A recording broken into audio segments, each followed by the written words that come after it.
কারণ হচ্ছে আমরা হাওয়া খেয়ে সেবা দিতে পারবো না। ন্যূনতম মৌলিক চাহিদা বউ বাচ্চা নিয়ে ঢাকা শহরে থাকার মতো আমাদের যদি আর্থিক সংস্থানের ব্যবস্থা না হয়, তাহলে আমরা কি করে আমরা অফিস করব। আগামী 31 তারিখের মধ্যে এই মহার্ঘ ভাতার পরিপত্র জারি করা হোক।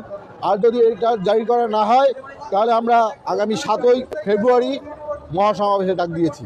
যদি এর মধ্যে সরকার নির্দিষ্ট ঘোষণা দেয় যে আমরা এটা থেকে সরে আসি নাই, সেরকম ঘোষণা আসলেও আমরা সরকারের প্রতি সম্মান জানিয়ে আমরা সরকারের দিকে তাকিয়ে থাকবো। সেই সমাবেশের মধ্যে দিয়েও কর্মসূচি আমাদের দাবি আদায় না হয়, তাহলে আমরা কর্মবিরতি সহ অনশন, যে ধরনের কঠোর কর্মসূচি আছে সব কর্মসূচি দিতে আমরা বাধ্য হবো। কারণ হচ্ছে আমরা হাওয়া খেয়ে সেবা দিতে পারবো না। ন্যূনতম মৌলিক চাহিদা বউ বাচ্চা নিয়ে ঢাকা শহরে থাকার মতো আমাদের যদি আর্থিক সংস্থানের ব্যবস্থা না হয়, তাহলে আমরা কি করে আমরা অফিস করব। তাই আমাদেরকে অটোমেটিকই কর্মবিরতিতে যেতে হবে। মহার্ঘ ভাতা স্থগিত হওয়ার প্রতিবাদ সমাবেশ রাস্তায় নেমে এসেছে। প্রেস ক্লাবের সামনে নানা কর্মচারীরা প্রতিবাদে অংশগ্রহণ করছে।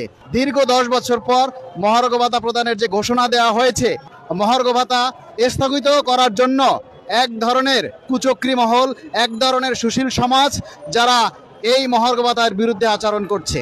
যে সমস্ত সুশীল সমাজ, যে সমস্ত ব্যক্তিবর্গ এই মহার্ঘ ভাতার বিরুদ্ধে কথা বলছে, বুঝতে হবে তারা সরকারি কর্মচারীদের শত্রু, তারা সরকারি কর্মচারীদের দুশমন।